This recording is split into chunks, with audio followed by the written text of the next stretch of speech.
was going to do a live, it's much easier to do a short video like this, and then I can put the big long one onto YouTube and send a link out later this afternoon. Right, in here I've got 125 grams of gluten-free self-raising flour. Add in 250 mils. Now, if you're already on grams, she says,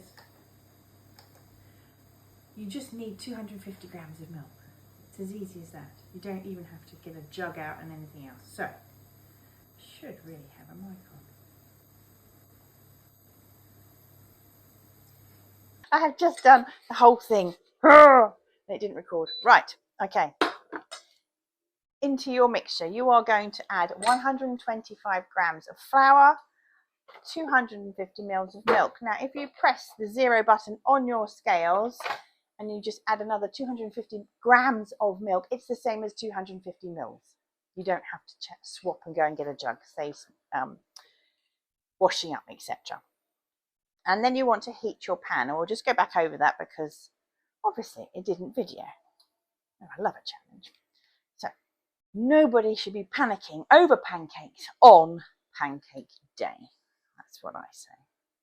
So you want to use a pan. Now your pan, ideally use a one with a very short, a very thin lip. This is a crepe pan specifically for pancakes, but it doesn't work on this machine. So I'm using this one. Ideally, you want to get your pan hot, and then you want to either add a tiny drop of oil, minimum as possible, and then you're going to swish it round. And so you literally have nothing in your pan. You do not want it to be swimming in oil. It is not the way to do pancakes. Alternatively, you can also add some butter, because butter adds to the flavour. And swish that around your pan.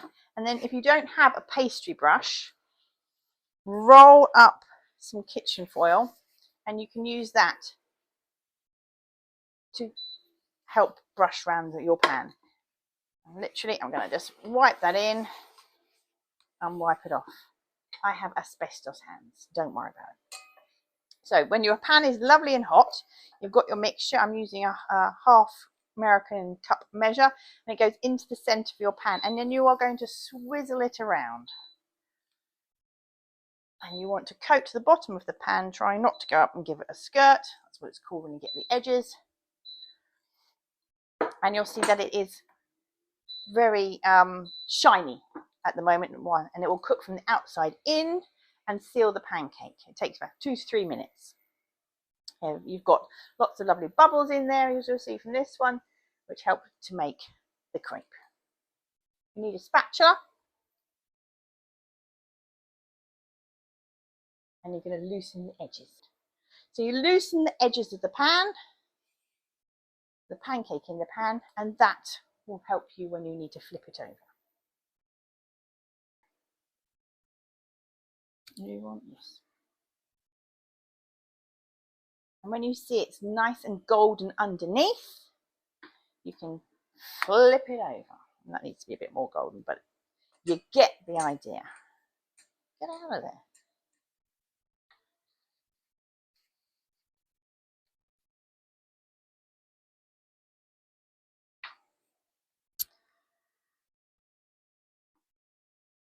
Then you're going to put the pancakes onto a warm plate, and you're going to cover them with a tea towel. That will help keep them warm, and then you can serve them out one by one. Or in my house, it used to just be one in, one out.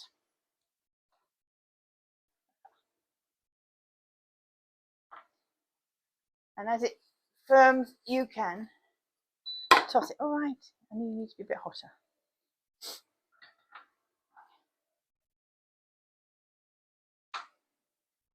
So pancake number 3. And the first pancake normally turns out badly. This one was the first one. Turned out absolutely perfectly today. But the video wasn't on. Hey ho. Things you do in your lunch hour. Right.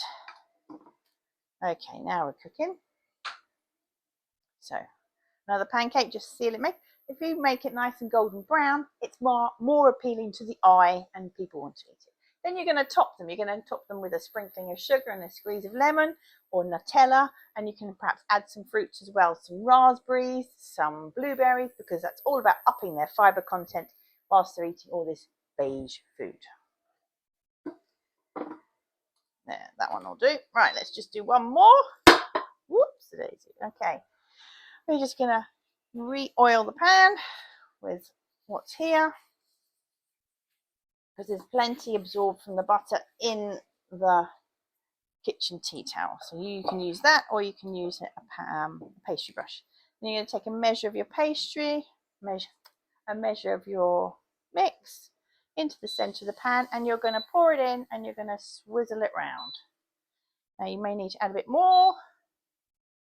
You want to coat the bottom of your hot pan. It's very important that your pan is hot before you put oil in it and your pancake. Otherwise it's just going to stick and you're going to have pancakes that look like they've seen better days.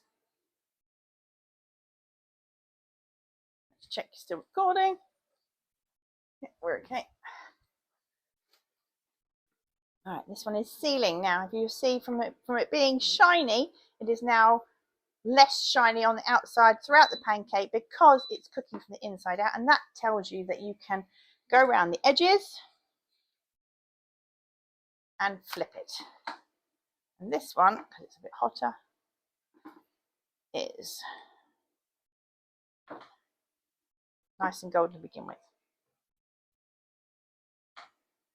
You don't need to add anything else. It's just gluten-free self-raising flour, milk, and an egg. And then you can double the mixture up for however many pancakes you're making. This makes about 4 to 6 thin pancakes.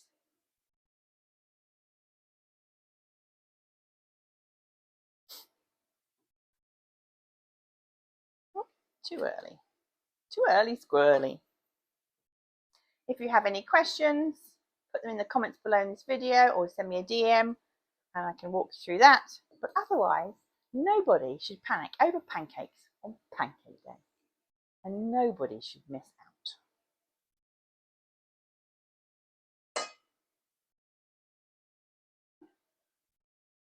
Let's give it a flip. There we go, that's better. So sort of slightly mottled brown markings. Perfect, nice and crisp. And that is a pancake. Now I have mine with lemon and sugar. Somebody else in my house will have them with Nutella. What will you have with yours? Happy Pancake Day.